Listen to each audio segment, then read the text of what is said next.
Aujourd'hui, vous allez jouer l'intro emblématique à l'orgue de Je t'aime, moi non plus. Cette intro est un classique, qu'on aime Gainsbourg ou non. Je vous explique tout après ça.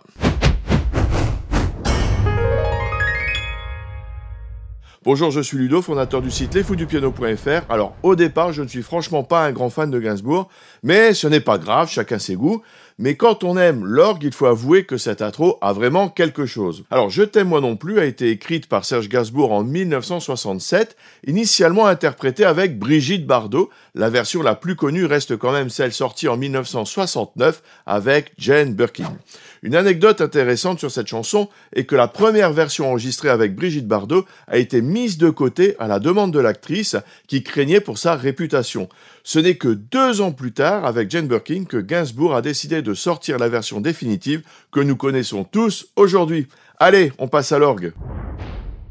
Regardons cette petite partition. Alors, nous allons commencer par le déchiffrage de la mélodie, d'accord ? Je pense que c'est ce qu'il y a de plus pratique et plus parlant. Alors, déjà, pour commencer, vous avez une mesure à 4/4 dans le morceau, ce qui veut dire que dans chaque mesure, vous avez 4 noirs. Donc, c'est un petit rappel de solfège. Sauf que si vous faites le compte de ce qu'il y a dans la première mesure, vous avez donc un demi-soupir, une croche, 2 autres croches et une noire. Et si vous faites le compte, eh bien ça fait 3 temps et non pas 4 temps. Donc on a ce qu'on appelle une anacrouse. Et l'anacrouse, si vous avez oublié ce que c'est, eh bien vous pouvez toujours aller voir sur cette vidéo ici. On a donc des croches pour commencer. On va jouer cette mélodie. Donc on va compter 1, 2... Et en fait, sur le mi, là, le premier mi tombe sur le 2 et en fait. Si on fait le compte, vous avez le premier temps qui n'est pas écrit à cause de l'anacrouse. Le deuxième temps, il commence par le demi-soupir. Et vous avez ensuite le mi. Donc ça va faire 1, 2, 3, 4. Je vais le refaire. 1, 2, 3, 4. Voilà, donc rythmiquement, ça se place comme ça. 1, 2, 3, 4, 1, 2.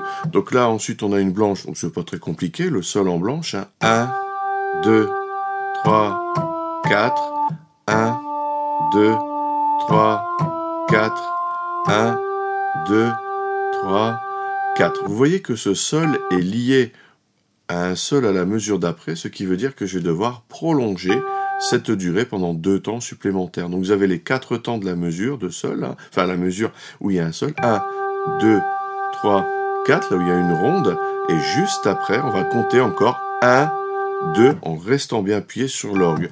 Donc là, on est vraiment à l'orgue, donc il faut vraiment respecter toutes ces tenues, parce qu'on n'a pas de pédale de sustain comme au piano. Vous devez rester enfoncé et garder sur la touche le temps qu'il faut. On est obligé d'être très précis sur les durées. Il faut plus de précision à l'orgue que sur le piano, sur les durées, à cause de cela justement, parce qu'il n'y a pas de pédale de sustain pour compenser. Donc il faut que les durées soient les plus précises possibles. Donc je reprends sur ce sol, donc 1, 2, 3, 4, 1, 2, 3, 4, 1, 2, et ensuite ça reprend un petit peu comme au début. J'ai toujours ce Fa, Mi, Fa, Sol, donc Fa, Mi, Fa, Sol, Fa, Mi, Ré, Ré, et Sol, Fa, La, Si. Encore une fois, j'ai une ronde, donc 1, 2, 3, 4, qui est lié à une noire. Donc la mesure d'après, je vais maintenir ceci enfoncé encore un temps. Ce qui va faire 1, 2, 3, 4, 1, 2, 3, 4. Voilà, vous avez bien vu, donc je maintiens le Si sur le 1, et ensuite Do, Ré, Fa. Ensuite, question rythmique, on a un truc un peu plus compliqué que des croches et des noirs, on a des doubles croches, à enchaîner ensuite à une noire pointée. Donc on va faire un petit rappel très rapide, pas pour passer 4 heures dessus, mais pour quand même pouvoir jouer le morceau. Donc les doubles croches vont 2 fois plus vite que des croches. Je vais donc faire Mi, Ré, Do, d'accord ? Et la noire pointée vaut la durée d'une noire, c'est-à-dire un temps, plus la moitié d'un temps. Le point a toujours pour valeur la moitié de la note précédente. Donc si vous avez une noire pointée, vous avez une noire plus une demi-noire, c'est-à-dire ici l'équivalent d'une croche. Si vous aviez une blanche pointée, ce serait une blanche plus une demi-blanche. Voilà, ça ferait 3 temps. Bon, ça tombe bien parce qu'on en a une un petit peu plus loin dans le morceau. On le redira à ce moment-là. Donc, on a donc Mi, Ré, Do. Donc, pour compléter ce temps, si vous voulez, ben, c'est comme si j'utilisais ce point dès le départ, finalement. Je ne sais pas si vous voyez ce que je veux dire. Je vais faire Mi, Ré, Do. Et ensuite, je reste enfoncé sur le temps d'après. Donc, rythmiquement, ça va faire 1, 2, 3, 4. 1, 2, 3, 4. Encore une fois, j'ai une liaison vers la mesure d'après. Je vais donc laisser ma touche Do enfoncée pendant les 2 temps de la blanche, plus la durée de la ronde après. Donc 3, 4, 1, 2, 3, 4. Ensuite, j'ai une rythmique analogue, avec toujours mes 2 doubles crochets et ma noire pointée, pour faire Do, Si, La. Rythmiquement, ça va donc faire 1, 2, 3, 4. Je refais 1, 2, 3, 4. Mon La est lié au La d'après. Donc, je maintiens ma touche enfoncée et c'est ici que j'ai une blanche pointée. Donc, la blanche pointée vaut la durée de la blanche et le point vaut la moitié de la blanche, c'est-à-dire un temps, c'est-à-dire une noire. Donc, en tout, vous avez donc la blanche qui fait 2 temps, plus la noire 1 temps, donc ça fait 3 temps. Donc, si je reprends à la mesure avec le Do, Si, La, ça va faire 1, 2, 3, 4, 1, 2, 3. Ensuite, 4, j'ai toujours cette rythmique Mi, Ré, Do. Cette rythmique qu'on a déjà vue, Mi, Ré, Do, Do. En comptant 1, 2, 3, 4. Même chose ensuite, Do, Si, La, La. Donc la rythmique est la même, je pense pas qu'il y ait besoin de détailler, surtout que tout à l'heure je vais le jouer en comptant. Donc je répète le La avec la blanche, donc La blanche, 1, 2.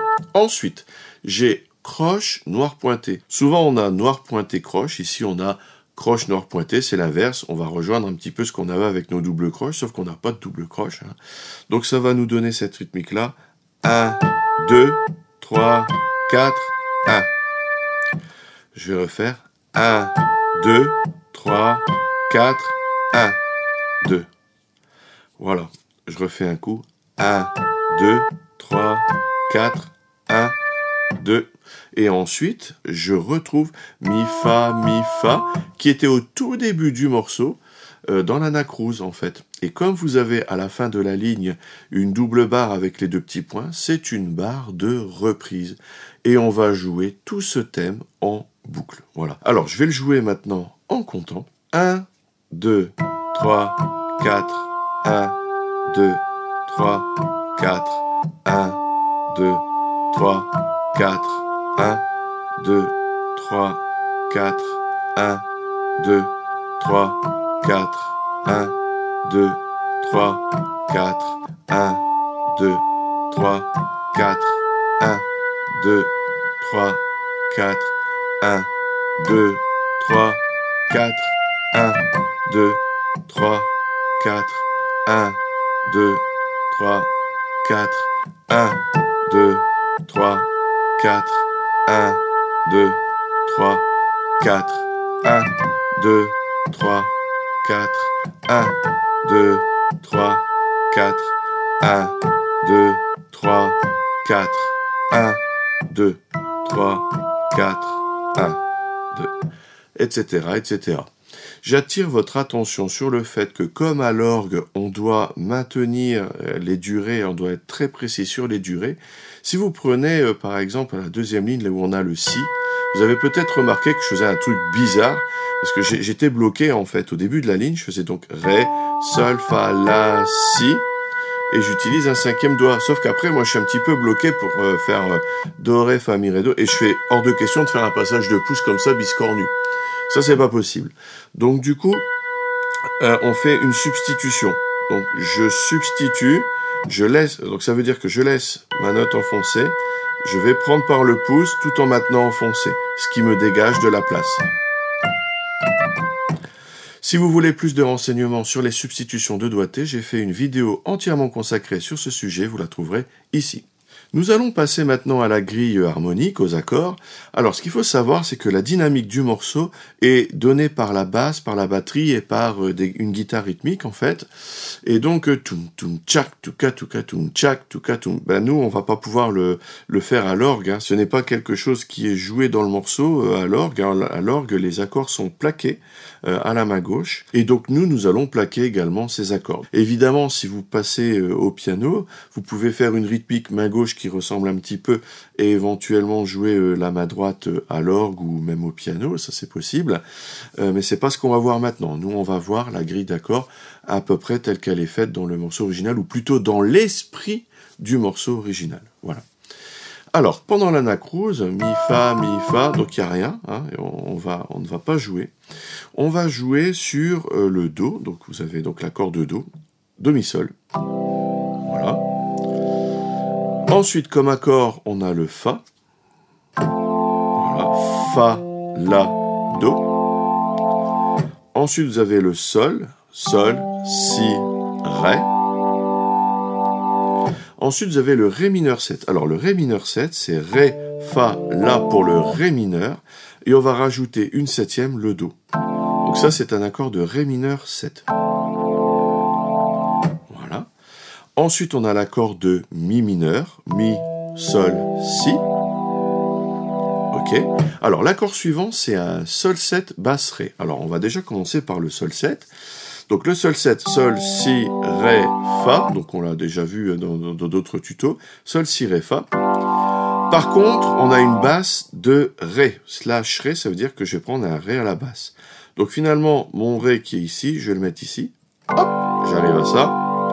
Et comme ça devient un fort écarté, ben mon Fa, je vais aussi le basculer en dessous.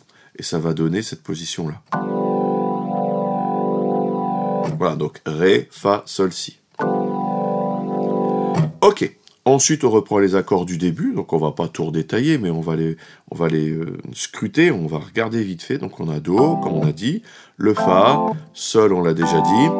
Fa, on l'a déjà dit. Et ensuite, Mi mineur 7. Alors, Mi mineur 7, on a vu tout à l'heure le Mi mineur, Mi, Sol, Si.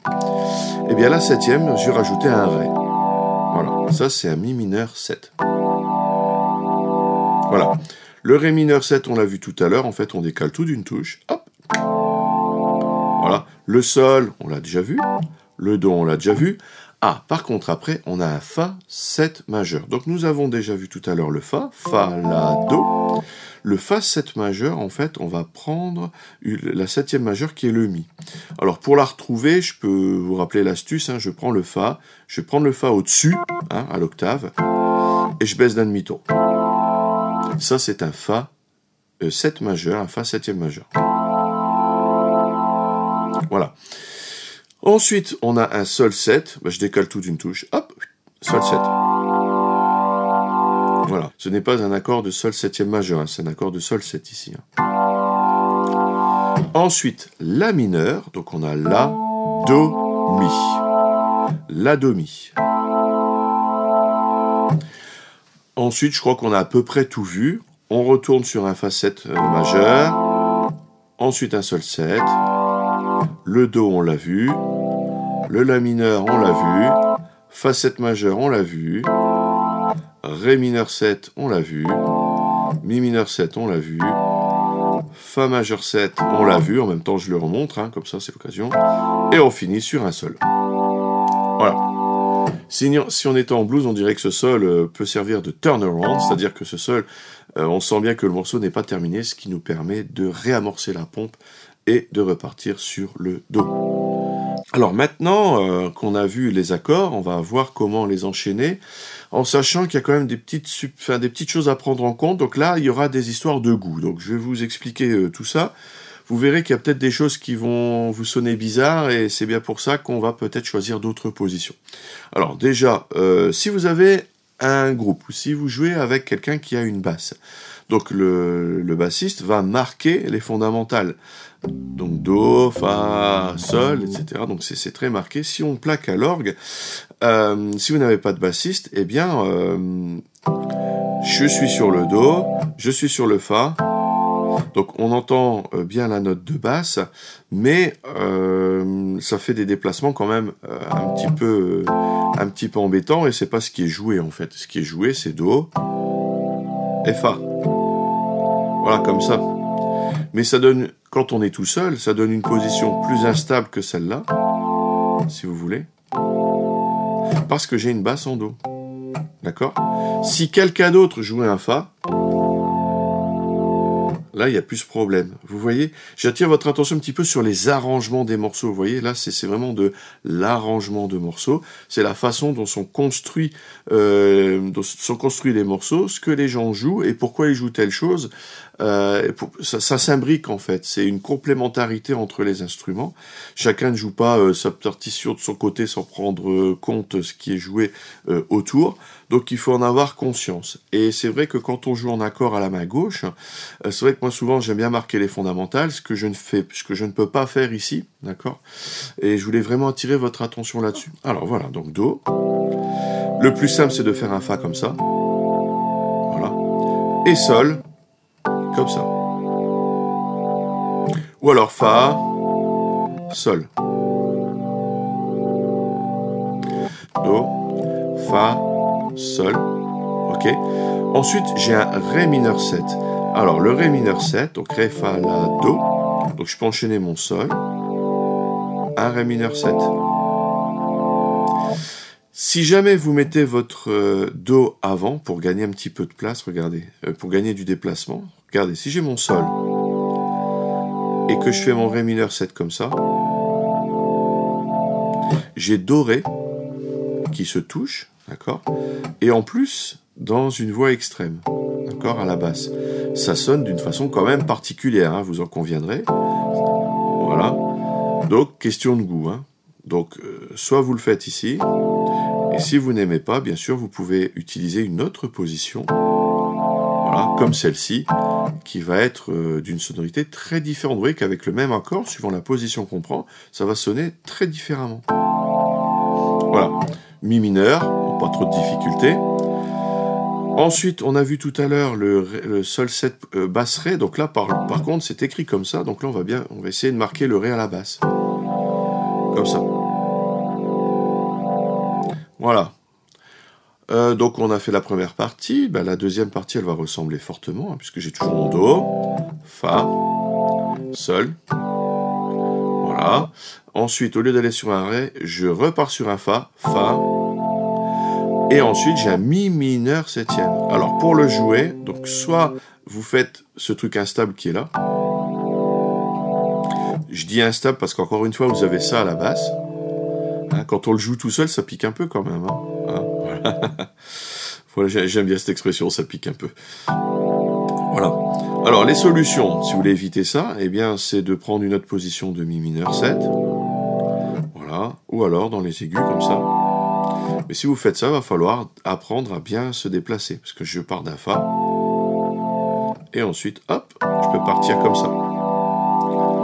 Après, ce qu'il faut savoir aussi, c'est que quand les accords sont écrits, comme ici, ils ne sont pas forcément joués de la même façon par tous les instruments. Je m'explique.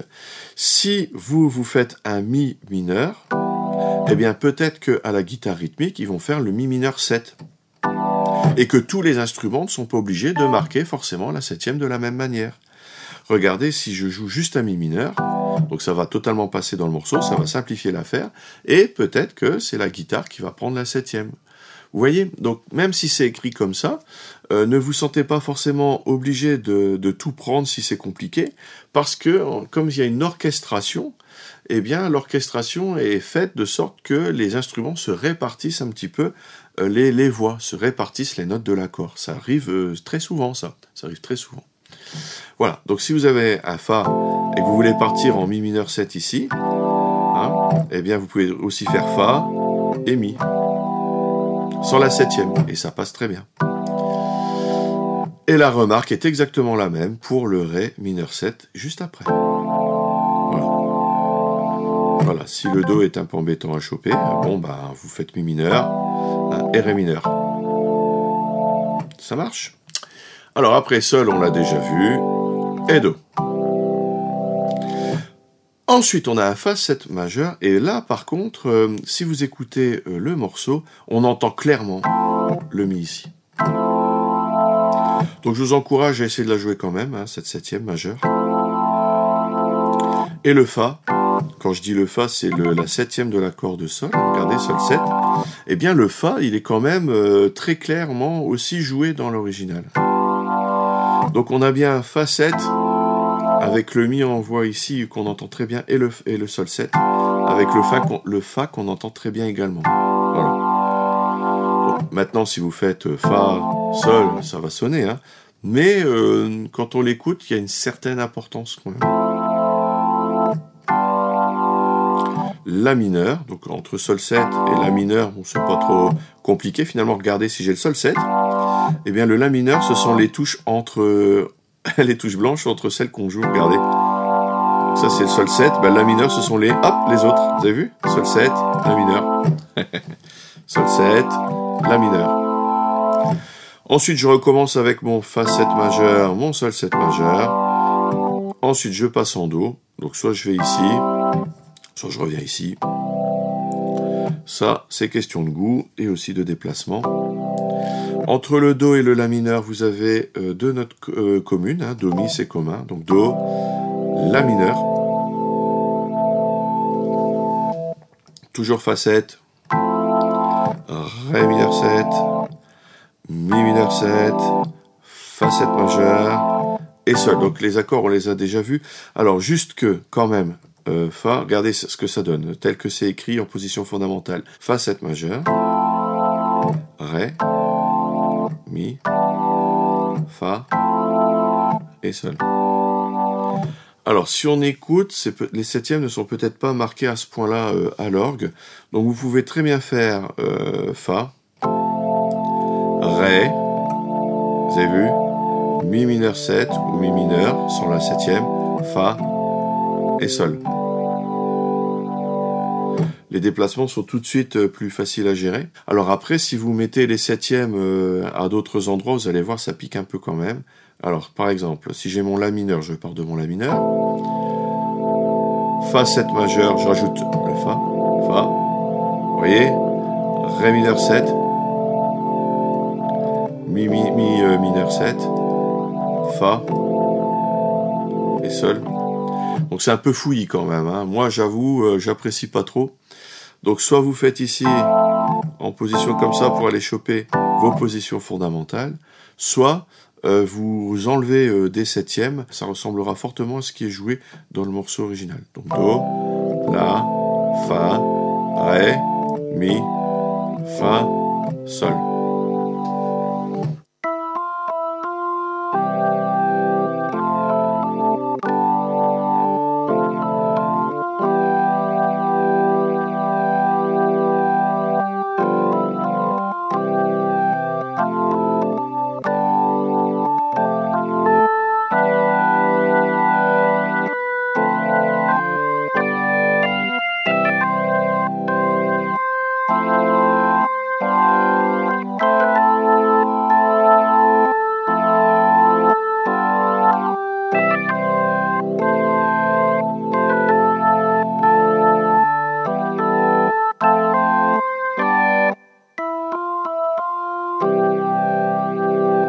Voilà, vous êtes maintenant prêt à jouer Je t'aime moi non plus de Gainsbourg à l'orgue. Et si vous voulez apprendre à jouer du piano, il y a toujours mes cours gratuits, toute la théorie et surtout la pratique, comment enrichir votre jeu en jouant un même morceau de 10 façons différentes sur votre niveau.